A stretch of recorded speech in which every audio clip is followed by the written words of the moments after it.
quartier bii di Touba Ndamatou njàqare ak tiis la ñu yeewoo ginnaaw bi ndox mu bari wàccee ci dëkk bu sell bii di Touba. quartier bii di Ndamatou kat nam daan mel na ko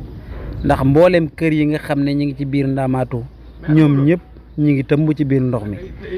kër yoo xam ne ci biir ndox mi lañu yeewoo kat moo am fii ci Touba Ndamatou te jii di bis boo xam ne mboolem askan wi nga xam ne ñoo dëkk fii ci Ndamatou yeewu di xuus gàddu seen ay bagages kat la ñu yeewoo lii kat jamono june ñu ngi ci daan ñaxtu ak di ci woo saafara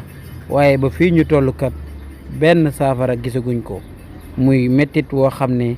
quartier bi yeewoo nañ ko ndax mboolem xale yi ak mag ñi ñoom ñëpp ñoo ngi xuus ci biir ndox mi. lii kat waxuma la foo toggee waaye foo tëdd sax amuloo ko ndax askan wi kat ndox mu bari moom moo leen sonal fekk leen ci seen biir ay néeg daal di leen di génnee. lii kat di nekk naqar ak tiis woo xam ne quartier bi ñoo ngi koy dund jamono ji ñuy wax ak yéen kat fépp fu waay nekk ca ndimbal mën a bàyyi ko ci yow jëm si ci quartier bi soxla nañ ko. quartier bi nag at mu nekk danañ fi indi ndimbal yu am solo jëmale ko ci ñoom